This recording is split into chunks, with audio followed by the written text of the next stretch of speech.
Katalang po, teenager na sila. Opo. So, kailangan dito na muna sila sa loob. So, amen po ba? Amen. Tayo po ba masya sa amen? Amen. Amen. Kailangan tayo maging masya sapagkat tayo po nagtulong sa ating Panginoon Diyos. No? Yung dalawang brad natin, dito na po kayo sa para yung electric fan natin doon, ilagay na lang sa likuran. Baka mula yung electric fan doon. Na po? So, yan ko lang po saglit ito pong mga bata. Kasi po, napakalaga dito tayo sa page number 38. Sa inyong mga libro sa mga bata. Page 38, yung lesson 6 po nila. At ito naman po lagi mga kapatid yung aming pinapangaral, higit sa buhay po natin. Sabi po ng title ng lesson 6 mga bata, ano kasi siya? Ang pinakadakilang kaibigan. Na walang iba kung hindi ang ating Panginoong Jesus. Na sa buhay po natin mga kapatid, siya ang pinakadakilang kaibigan. Minsan tayo naghahanap na tawag nating best friend. Tama ba? Naghahanap tayo ng BFF. Pero sabi ng Diyos mga kapatid, doon sa Book of John, walang pinakadakilang kaibigan kung hindi ang Panginoon. Kasi ang dakilang kaibigan mga kapatid, ibinigay niya ang kanyang buhay para sa kanyang kaibigan. Walang iba kung hindi ang ating Panginoong Jesus. Kaya mga bata, pansinin niyo yung picture. Ano yung nangyari? Sino to? Di ba si Jesus Christ? Ano ginawa ng mga tao mga kapatid? Siya ay pinagpapalo. Siya ay sabi natin pinaghihirapan, pinagtawanan. Pero dahil sa mahal niya yung kaibigan niya. Yung kaibigan niya yun mga kapatid, makasalanan. Yung kaibigan niya mga kapatid, sabihin natin nandoon na tinatwa siya. Pero tinanggap niya pa rin tayong kaibigan. Sino po itinutuloy ng Panginoong Jesus na kaibigan? Tayo. Kayo. Tayong lahat. Na bagaman sa ating kasalanan, ang Diyos itinuring tayo kaibigan. Ang tanong ng Diyos, ikaw, tinuturing mo bang kaibigan ng Panginoon? Kaya nga sabi ng Diyos, ang kaibigan dapat dinadamayan. Ang kaibigan dapat nilalapitan. Ang kaibigan, mga kapatid, dapat yung bang open kayo sa isa't isa. Yun ang nais ng Diyos eh. Dapat tayo bilang tao, maging open tayo sa Panginoon. And therefore, mga kapatid, kanina napakinggan natin yung devotion about sa tupang ligaw. Diba? Alam niyo po ba yung stick? Yung stick na yun, hindi lang panghila yun eh.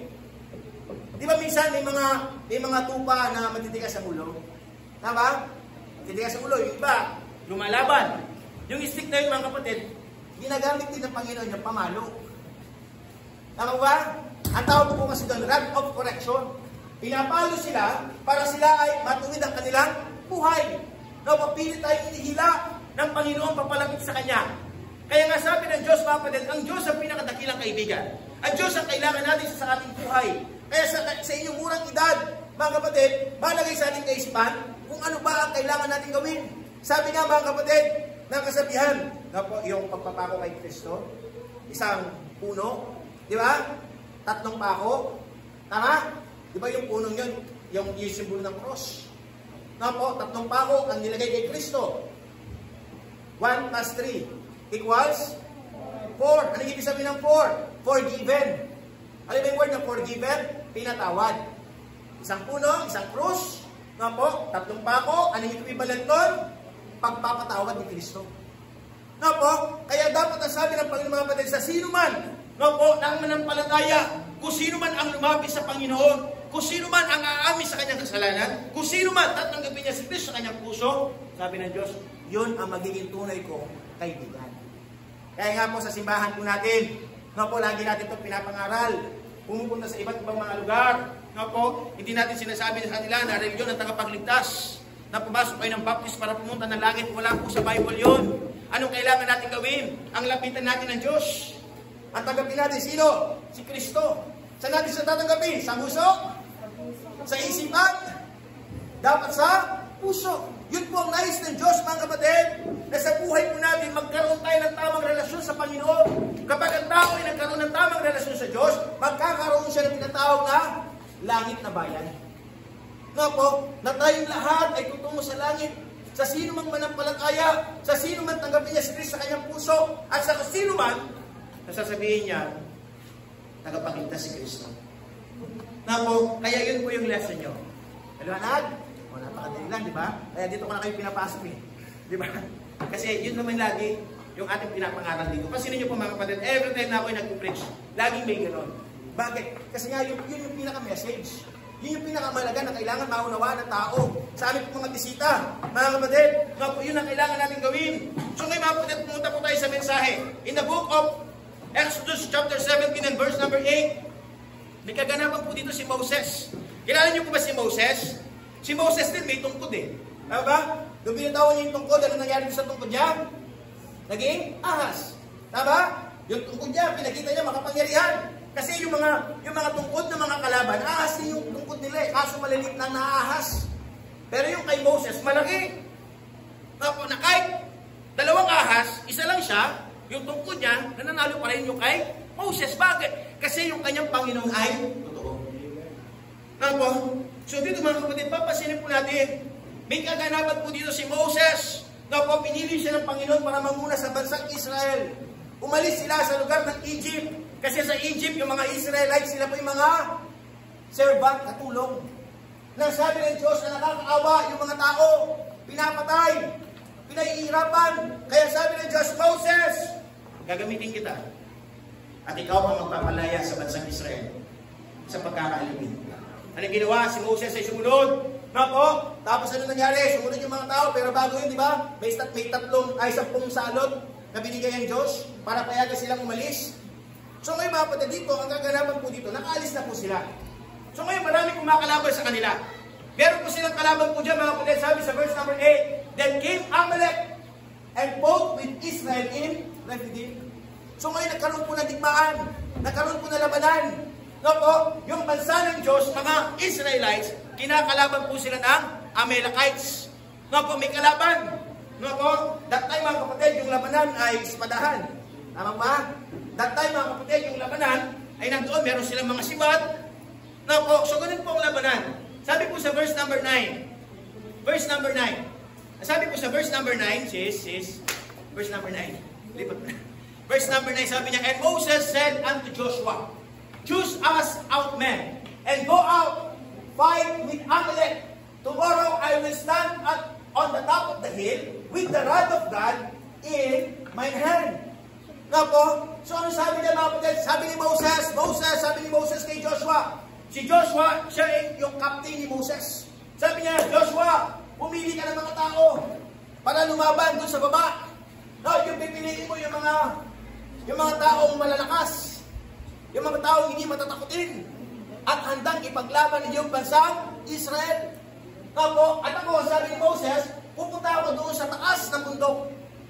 At ang gagawin ko doon, dadalhin ko yung tungkod ng Diyos. At yung tungkod na yun, lalagay ko sa aking kamay. So yun po ang naging sistema, mga kapatid. Ano po nangyari mga kapatid? Sa verse number 10. Verse number 10. Sunday schooler, basahin nyo nga yung verse number 10. Ready begin?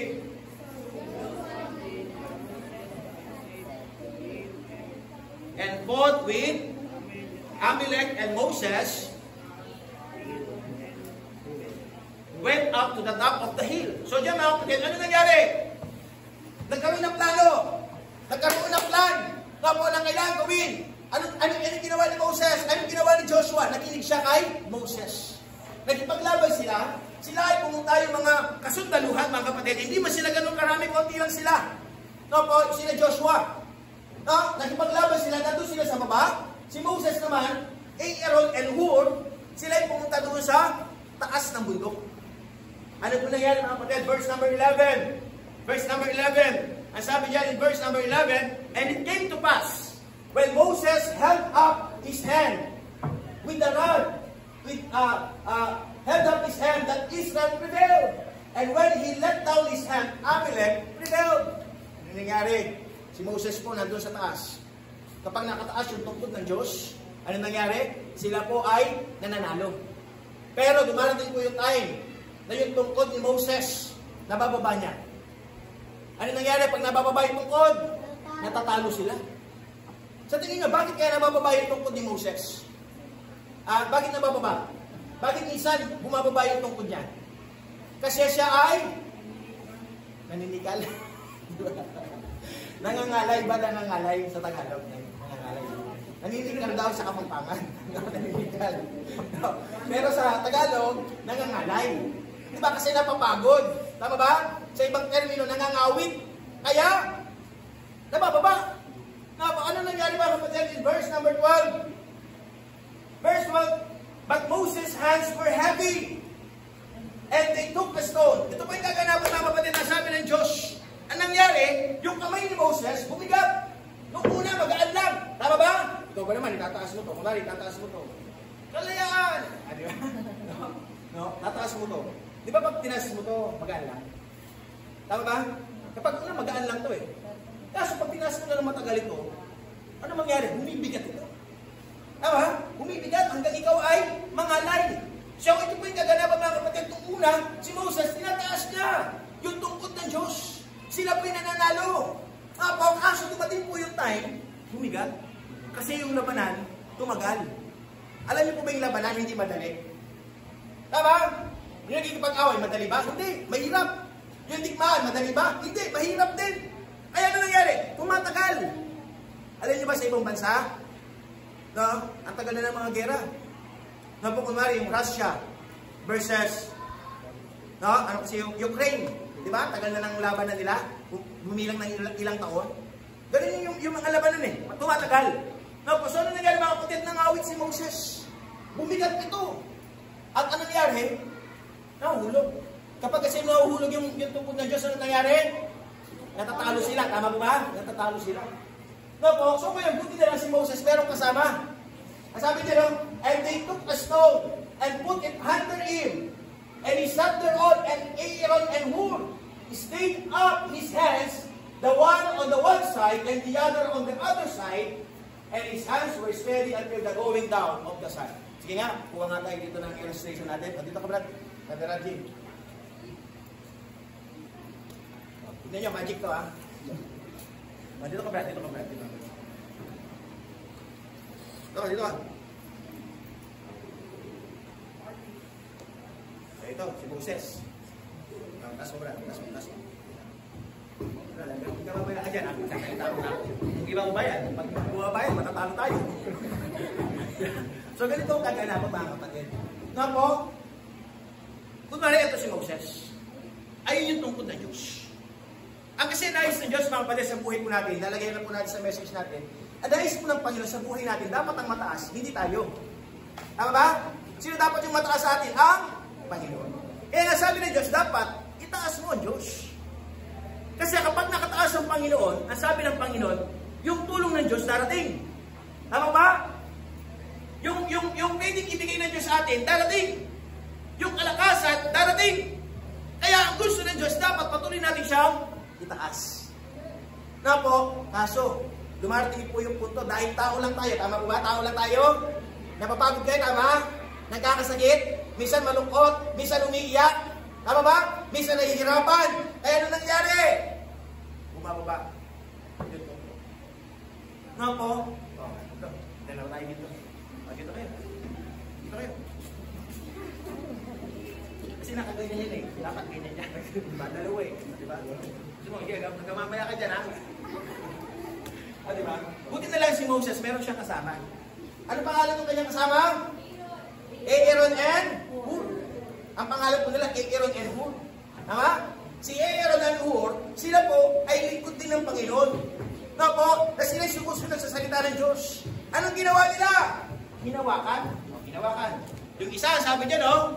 And he put it, sabi niya dito, no po, the one on the other side and the other side, and the other on the other side. Oh, yan. Awak mo to. Yan. Sabi na. Ano tayo? Bibigyan?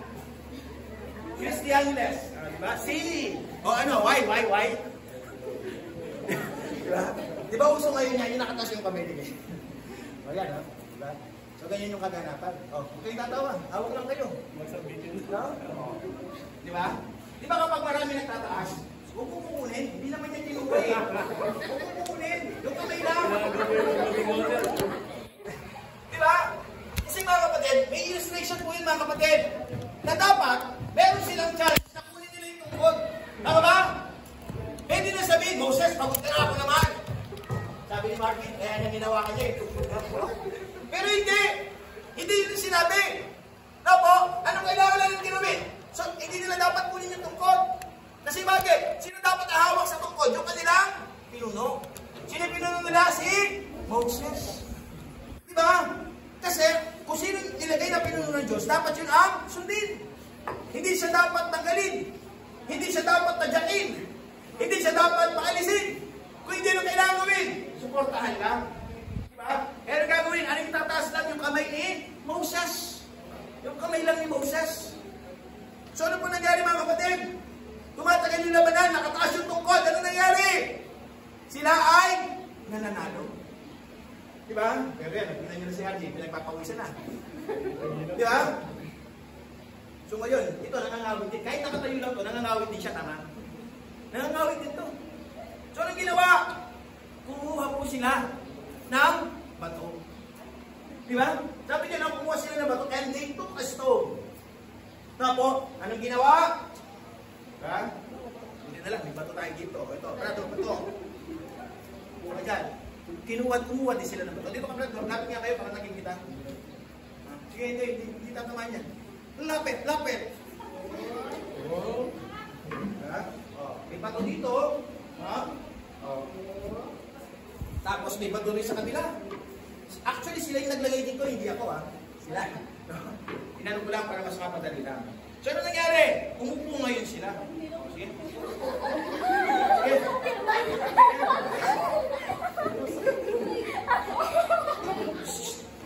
Makinig. So, ano nangyari? Sila ay umupo. Opo. Ano nangyari, Brad? Ano kami nyo? Nangangawit yata kayo, ha? Ha?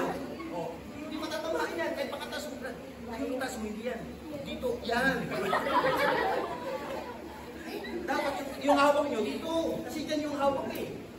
Di ba? So, anong ibig sabihin ng mga kapatid? Opo?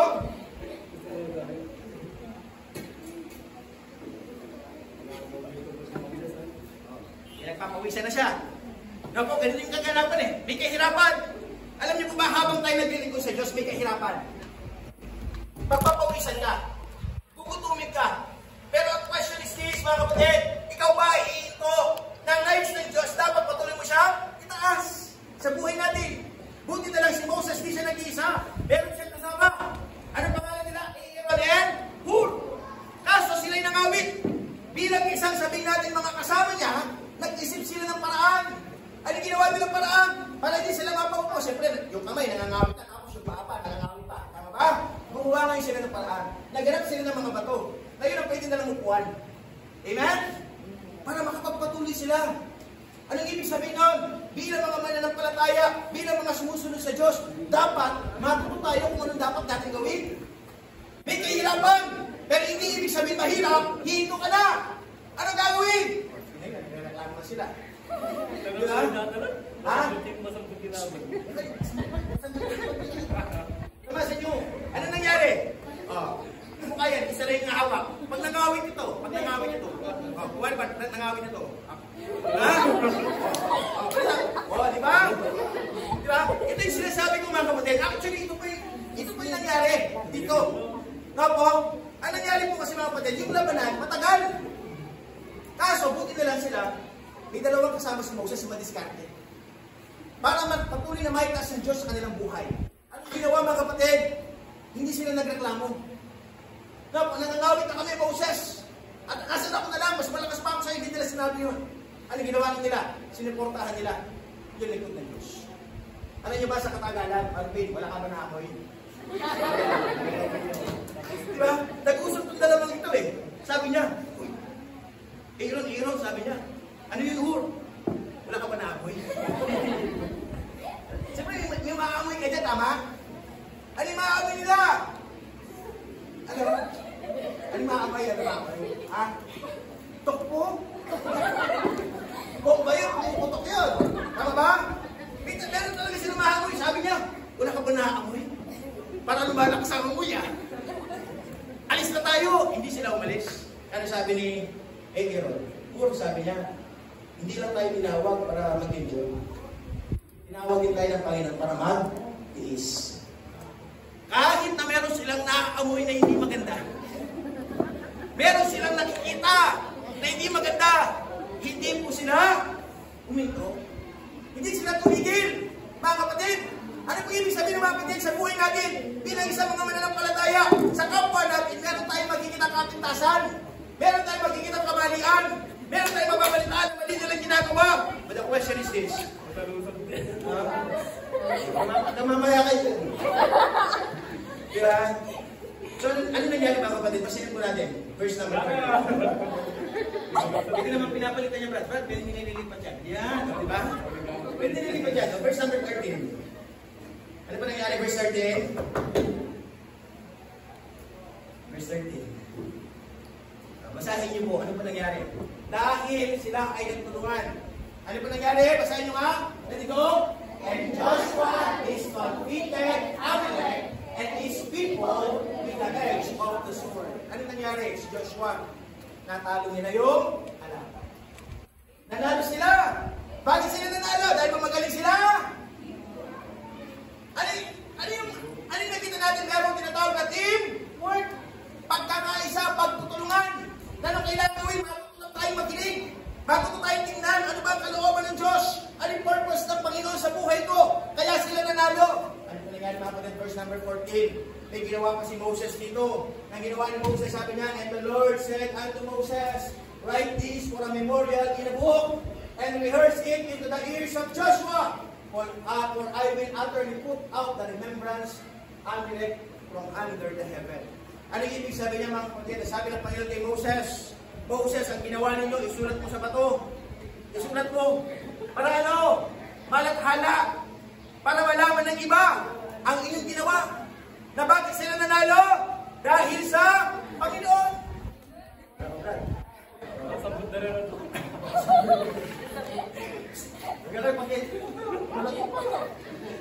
Di ba? So, kung imagine mga kapatid, tingnan niyo po. Yung paglilingkod sa Diyos, nahihirapan na yan. Pero naaning mga mukha nila. Nakasmile pa rin, ha? Nakasmile pa rin sila, oh. Hindi sila nakinisist. Tingnan mo si Brother Mark. Oh, tawa lang yan. Diba? Kahit na may naaamoy na yan, tawa lang yan. Diba? Oh. No? Si Martin, gano'n din. Nakatawa din yan. Si Mo, diba? Si RJ, habang nakatawas din, nakatawa din yan. Pero yung ginagawa nila, di ba mahirap? Tama ba? Kasi bakit? Habang tayo naglilingkod sa Diyos, may kahirapan. Bakit may kahirapan? Kasi nandito tayo sa katawan natin. Di ba yung katawan natin gusto nito nagpapahinga? Kung tatanungin ko sa kanila, Pastor, baka pwede naman pahinga na kami. Kasi bakit? Yun ang gusto ng katawan. Tama ba? Pero tingnan natin, ano bang gusto ng Diyos? Ang gusto ng Panginoon mga kapatid, kahit na may hirapan ka, magpatuloy ka lang maglingkod sa Diyos. Ako, ano? Kaya ba? Kaya ba? Si Marvin, sabi niya, ano nangangawin kay Marvin? Yung ano niya, embrace niya. Okay, ako ha? Sige na, okay na. Tapos na po ang magic. Sige, ayusin niya. Balik sa natin first. Tapos, so ano gusto ko ngayon pala dito mga kapatid sa buhay natin? Sa simbahan, alam niyo po ba, ano nais sa Diyos? Ang nais ko lang Panginoon, ang nalitataas sa simbahan, sino? Tao? Ang Diyos. Kaya nga dapat mga kapatid, ang lingkod ng Panginoon, sino tinataas niya? Ang Panginoon. No po, kaya nga po ko bilang pastor, ang tinataas ko ang Diyos. Kaso, no po, kapag tayo naglilingkod sa Panginoon, habang tinataas natin yung tungkod, yung salita ng Diyos, no po, dumarating tayo nangangawit. Kaya sinong kailangan? Kaya ko ba mag-isa? Sa tingin nyo, kaya ko ba mag-isa? Si Moses, kaya niya ba mag-isa? Kailangan niya ng kasama. Tama ba? Kailangan niya ng karamay. Kaya nga ito yung reason bakit kayo nandito. Bakit kayo sabihin natin nagkakaroon ng kaisipan na maglingkod din sa Diyos? Bakit kayo nagkakaroon ng kaisipan na pumunta sa simbahan? Para ano? Sa isang layunin, para patuloy tayong lahat ay gamitin ng Panginoon. Kasi ang sabi ng Diyos, kung hindi ang Diyos ang gagamit sa iyo, sino ang gagamit? Si Satanas. Si Devil. Kasi dalawa lang eh. Kaya pili ka. Kanino mo ipapagamit ang iyong buhay? Sa Diyos o kay Satanas? Ano mga bata? Amen. Kanino ipapagamit yung buhay? Sa Diyos o kay Satanas? Kaya anong kailangan gawin? Patuloy tayo pumunta sa simbahan, maglingkod sa Panginoon, makinig na salita ng Diyos. Kasi bakit? Kapag kayo'y wala dito, nasaan kayo? Nasa barkada, nasa laro, nasa libot. Yung iba nasaan? Nasa bisyo. Ano ba? Kaya sabi ng Diyos, kapatid, yun ang reason na sa buhay natin, iba't iba man yung lokasyon natin, iba't ibang lugar man, iba't ibang pamilya, pero tayo pinagtatagpo-tagpo ng Diyos sa isang layunin para itaas ang pangalan ng Diyos. Noon po, challenge tayo ng Panginoon eh. Diba? Sa Facebook na ako yung may challenge. I-accept mo ba? Minsan sa ibang challenge, ang dali natin i-accept. Diba? Yung iba, iba't iba yung mga kinakain nila. Ina-accept nila. No po, para lang sila sumikat. Para lamang sila maging kilala. Gagawin nila, i-accept nila yung challenge. Eh, ang Diyos meron din challenge sa atin. Ano yung challenge ng Panginoon sa atin? Sabi ng Panginoon, Nay, pwede mo ba akong itaas sa buhay mo? Hindi ka nag-iisa, may kasama. May simbahan, Shepherd San Manuel, Christian Bible Baptist Church. Pinagtatagpo-tagpo kayo, sabi ng Panginoon, para kayo magtulungan. Kasi hindi kaya ng isa. Kailangan na may karamay. Hindi lang isang pamilya, hindi lang ilang mga young people. Dapat marami. Kasi kapag marami nagbubuhat, mas nagiging magaan. Tama ba? Mas nagiging magaan. Kasi bakit? Marami nagbubuhat. Kaya niyo po ba mga kapatid sa simbahan? Yun ang reason na bakit dapat tayo magpatuloy. In spite na may kahirapan, in spite na sa buhay natin marami tayong pinagdadaan ng mga pagsubok, mga problema, mga young people, minsan hindi nyo nang intindihan, minsan masususo nyo pa pumasyal, pero sabi ng Diyos, hey, ano bang mas matimbang? Anong mas magiginggan mo? Diba? Diba sa timbangan, may dalawang kung sino mas mabigat, doon susunod, tama ba? Tama? Doon susunod yung yung katawan eh. Parang ganyan lang eh. May ano dito, may lalagyan. No po?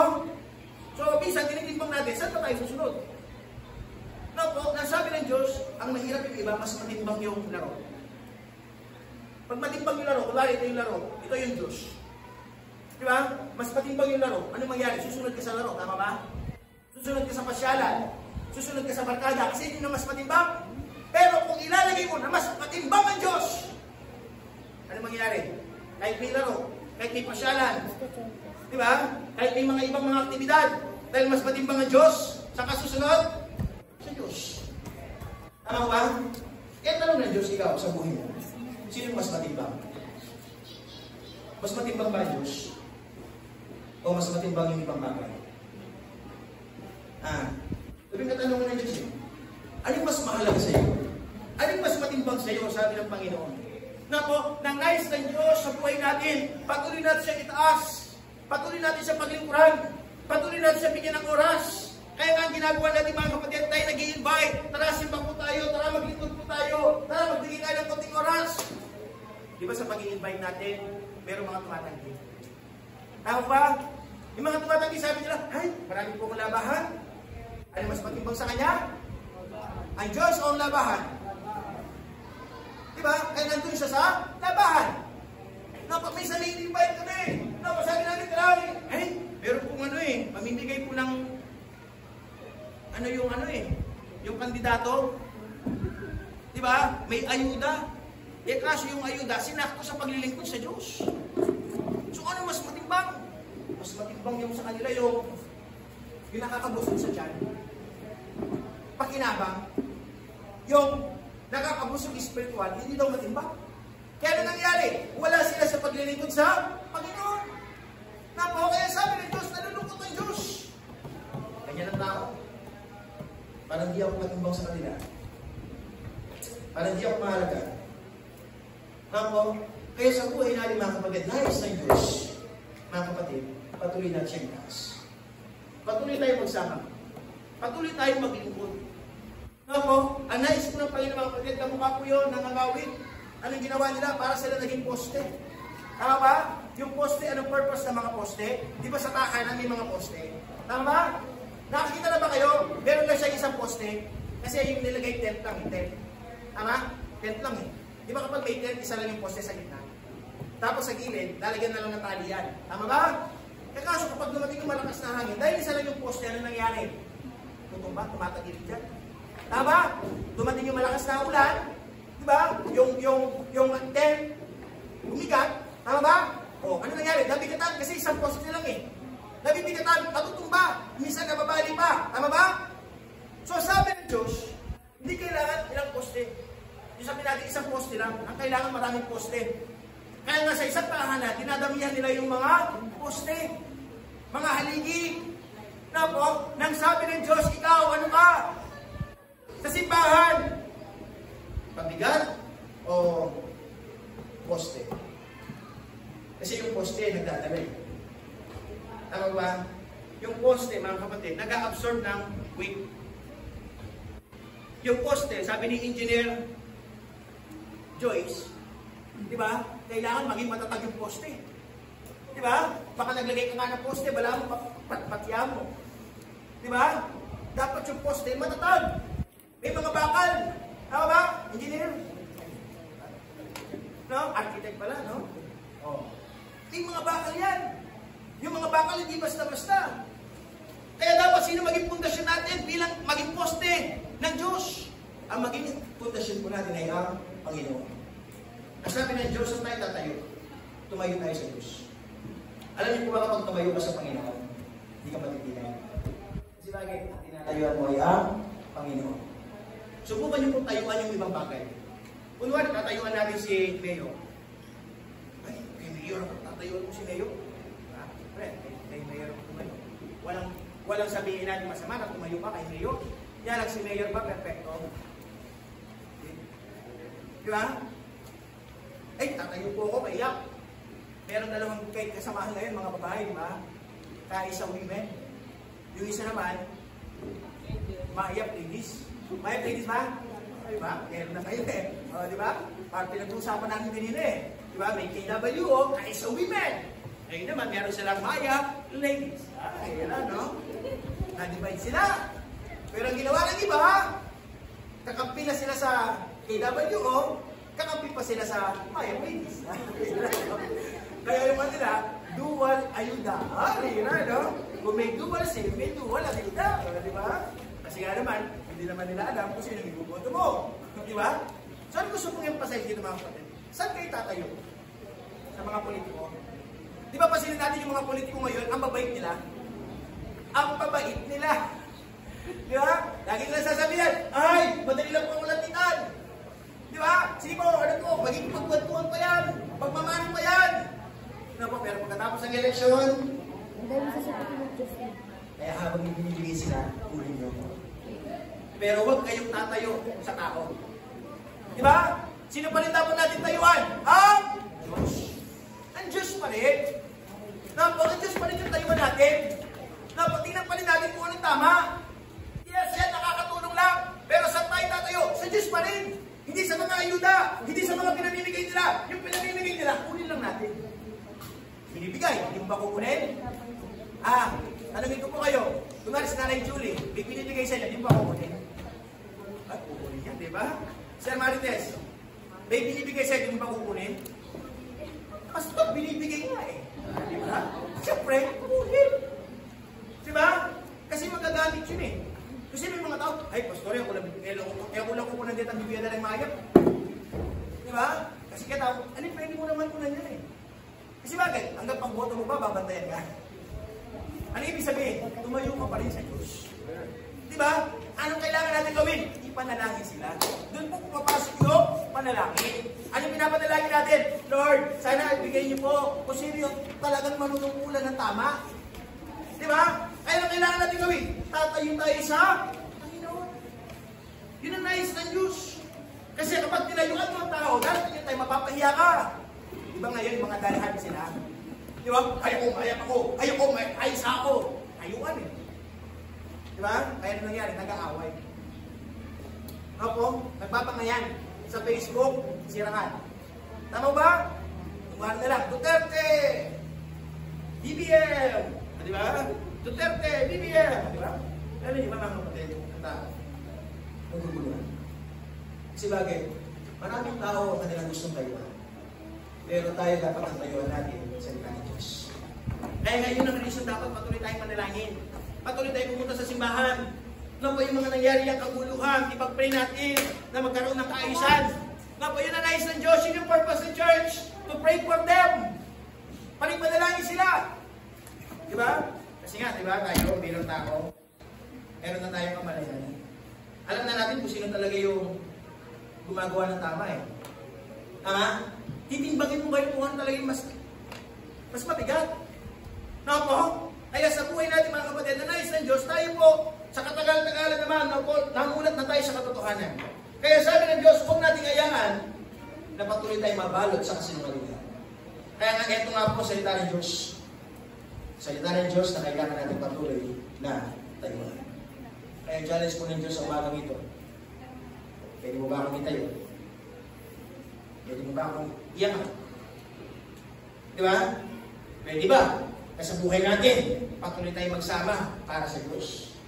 Hindi tayo magsasama dahil sa mga politiko. Hindi tayo magsasama dahil sa material na bagay. Ngayon mga bata, ngayon meron kayo natatanggap na regalo. What if darating yung time, walang regalo? Magsisimba ka pa? Magkikinig ka pa? Maglilingkod ka pa? Kaya sabi ng Diyos, mga kapatid, ano ba talaga yung mas mabigat? Dapat sana sa buhay natin, mas mabigat ang Diyos. Ako po bilang pastor, hindi po kaya mag-isa, mga nanay. Kailangan po natin ang bawat isa. Kaya nga yan, may mga young people, may mga young men, may mga young ladies, may mga nanay tayo dito, may mga lola tayo dito, may mga kabataan. Anong kailangan natin gawin? Magkaisa. Diba? Magkaisa tayo para sa Diyos. Patuloy tayo maglingkod. May kahirapan. Na po, kung ba kanina, na po, meron silang nasabi sa leader nila, meron silang naamoy. Na po, meron ano nangyari? Umalis pa sila? Hindi. Nanatili sila. Bilang leader mga kapatid, hindi tayo perfecto. May mga kapintasan tayo. But the question is this, titignan ba natin yung kapintasan ng iba? Magtuturuan ba tayo? Si ganito po kasi, si ganito po kasi, si ganito po kasi. Huwag na, amen? Ang kailangan natin gawin, tignan na lang natin ang Panginoon. Maglingkod tayo, may katapatan. Maglingkod tayo, may katotohanan sa buhay natin. Kaya challenge po this morning mga kapatid, patuloy lang tayo gumawa para sa Panginoon. Huwag kang sumuko. Huwag kang umalis. Na po, huwag kang manahimik. Huwag kang sabihin natin na umiwas. Kasi pag umalis ka, matatalo tayo. Tatalo tayo. Bakit? Kasi umalis ka eh. Anong kailangan ng Diyos? Kailangan ba isa lang? Kailangan tayo lahat. Pwede ba natin sabihin yun? Kailangan tayo lahat ng Diyos. Sabihin nyo nga, ready go? Hindi lang sila. Sasabihin mo, sila lang ang kailangan ng Diyos. Hindi. Tayo. Amen? Hindi lang ako. Huwag mo sasabihin, ako lang ang kailangan ng Diyos. Hindi. Paano yung iba? Lahat tayo kailangan. Kaya alam niyo nga sa simbahan, walang maliit dito, walang malaki. Lahat tayo mahalaga sa harapan ng Diyos. Lahat tayo mahalaga. Kaya ang kailangan natin gawin, magpatuloy lang tayo. Habang lumilipas yung panahon, lumilipas yung bawat sandali, mga araw, mga linggo, makikita tayo ng Diyos na nagpapatuloy. May tinataas ang pangalan ng Diyos. Panalangin ko po mga kapatid sa aking buhay, patuloy na maitaas ng Diyos sa buhay. Hindi ang pangalan ko itaas, hindi kahit nino, kung hindi ang pangalan ng Diyos. Kaya nga yung pangalan ng ating simbahan, Good Shepherd. Sino ba yung Good Shepherd? Ang Diyos. Nga po, He is the Good Shepherd, Great Shepherd. Kami po under Shepherd lang. Nga po, ang Diyos pa rin ang nangunguna, ang nagpapastol sa atin. Kaya nga, pinapangaral ang salita ng Diyos. For what sake? Para ang Diyos kumilos sa atin. Kasi salita ng Diyos nga atin narinig, ang Diyos ngayon, kumilos sa atin. Papaunawa niya ang dapat natin gawin. Papaunawa niya na kailangan patuloy tayong manindigan sa salita ng Panginoon. Kaya sana po, sa umaga po ito, nakita natin ang halaga.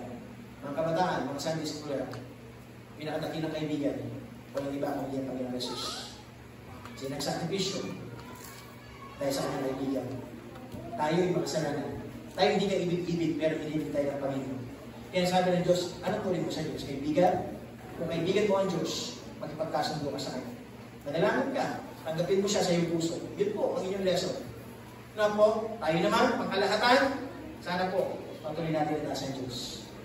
Na po, kaya sa umaga po ito, ito po ang mensahe, tayo na dito mayo na, let's go sa the please. Sige po, tayo natin yung muko. Pilit natin natin mga mata. Bakit tayo yung muko? Sino ang inuyukan natin? Ang Diyos. Dahil sa silang Diyos, bakit ano ba simbolo ng iyong pagyuko, pagpapakumbaba?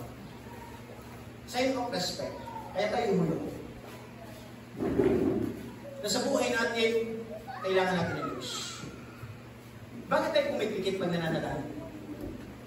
Pumipikit ka, bakit? Kasi, sabi ng Diyos, para, ako yan, ako lang yung makita mo.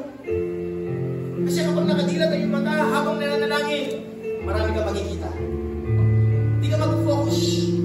Hindi mo maunawaan ng Diyos sa iyong buhay. Kaya sabi ng Diyos, yung buko ka lang, ipikit mo ang iyong mga mata. Pikit natin natin mga mata. Close your eyes. Sa iyong pagkatayo, pagkayo ko, pagkapikit ng iyong mga mata, manalangin ka sa Diyos. Manalangin ka sa iyong kaisipan, kahit sa isipan mo lang, narinig ka ng Diyos. Nasabihin mo sa Panginoon, Lord, salamat. Salamat kasi nakilala kita. Ikaw pala yung tunay na kaibigan. Kaibigan na nagmahal.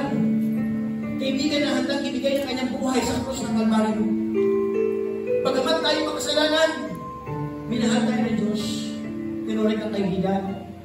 Kaya ang tanong ng Diyos, ikaw, itutunin mo ba ang Diyos na kaibigan? Mamahalin mo rin ba siya? Gagawin mo ba siyang mahalaga? Nasabi ng Diyos, hindi niya pinagkahit na siya masaktan sa krus ng Kalbaryo dahil sa pagmamahal niya sa atin. Kaya sa ating pagkayo ko, pagkapikit, manalangin ka. Sabihin mo sa Panginoon, Lord, salamat. Salamat. Salamat sa pagmamahal. Salamat sa pagpapatawa. Salamat sa lahat ng bagay. At ang challenge ng Diyos, ang bago dito, mga nanay, mga tatay, bawat mga yung tipo na nandito, dahil sa Diyos, patuloy mo siyang itaas. May labanan. Andiyan naman yung kaaway sa Satanas. Pilit tayong pinapalaban, pilit tayong pinababagsak, pilit na gumagawa ng paraan para matumba tayo. Pero may sikreto, sabi ng Diyos, para manatili ka nakatayo, kailangan mo lang itaas ang pangalan ng Diyos. Hindi ang pangalan mo, hindi yung gawa mo, ang itataas mo. Ang itataas mo natin ng Diyos, ang buhay mo natin. Kaya sabi ng Diyos, ang tanong mo ng Panginoon sa umaga po ito, handa mo ba akong itaas sa iyong buhay? Gusto mong manalo? Ang ating kaaway sa Satanas, pilit na pinababagsak, pilit niya gusto niya tayong italo, talunin. Pero sabi ng Diyos, makinig ka lang sa akin. Makinig ka lang sa akin mga salita. At patuloy mo ako sundin. Itaas sa inyong mga buhay. Kaya sa umaga pong ito, inausap ko kayo ng Diyos. Bakit hindi mo tayo namakit? Alam ko meron kayong pinagdadaanan. Pagsubok ka ng damang problema. Bisa meron tayong hindi maunawaan. Ito po yung chance natin ilapit sa Diyos. Kaya nga po meron tinatawag ng altar call, paanyaya sa buhay mo ng bawat isa. Na ikaw ay lalapit sa Diyos, bakit kasi mahirap? Ikaw ay lalapit sa Diyos kasi bakit kailangan mo ng tulong? Kaya sabi ng Diyos, iyakbang mo lang ang iyong mga paa at patuloy na lumapit sa akin. Sapagkat sa Diyos walang imposible. Lahat ng bagay imposible. Ang kailangan mo lang gawin magtiwala. Ang kailangan mo lang gawin sumunod. Kaya sa oras po ito, ang pong iyong pabigatan, problemang hinaharap, karamdaman, kakulangan, ang ng Diyos. Kailangan mo lang gawin, ilapit sa Kanya, at patuloy kang manalangin. Maraming Diyos na dakila sa lahat. Kami po, Diyos, ay patuloy na lumalapit po sa tulong po ng iyong biyaya. Nagpapasalamat po, Diyos, sapagkat sa buhay po namin, na patuloy kayo po'y kumikilos.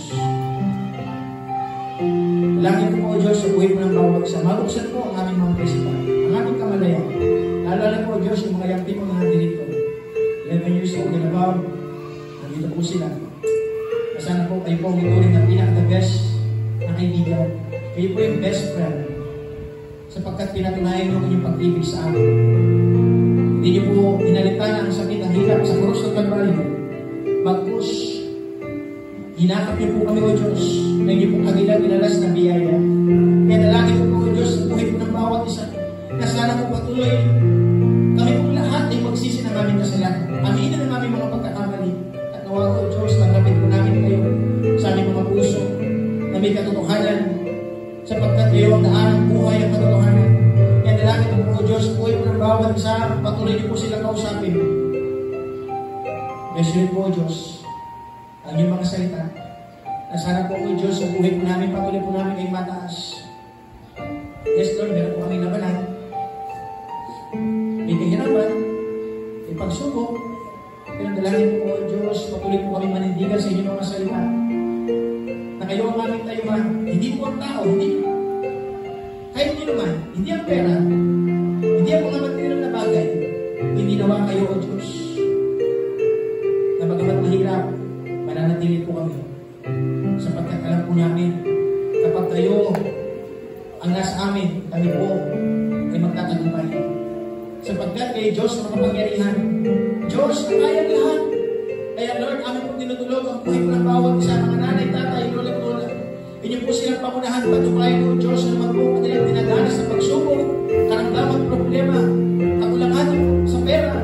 Kailangan ko po, Diyos, kayo po patuloy na magpapay, kayo po patuloy na magbigay ng kaayusan, liwanag, kalakasan, kagaya niyo po, Diyos, sa kanilang mga karamdaman.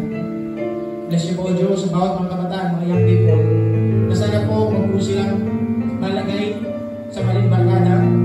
Kung ginawa mo, Diyos, matuto silang makinig, matuto silang sumunod, maalis sa katigasan ng ulo, maalis sa masamang bisyo, at gawa mo, Diyos, sa kanilang buhay, patuloy po nilang ipagamit para po sa inyo pong kapuriya. Kaya Lord, bless you po, Diyos, sa simbahan po nito. Ay pong mamuna, ay pong mataas. Patuloy po, Diyos, ang inyong biyaya ay managana sa buhay po ng bawat isa. Sa inyo lamang po ang papuri, sa inyo lamang po ang pasasalamat. Kaya lahat po namin nilagi, dinilip po namin sa matamis, na pangalan po ng aming Panginoon Jesus. Amen and amen. Amen. At natin ang Lord for the word of God. Sana po sa buhay po natin, patuloy na tayo maglingkod sa ating Panginoon Diyos. So sa mga Sunday schooler natin, yung mga sinasagutan ninyo, dito, saan ba ninyo? Sa lesson 6, ha? So, yun lang naman yung message kanina. Sige, sabihin nyo na doon. Asa si Sir Joyce, ay Brother Arjun, mga doon, tapos na lang.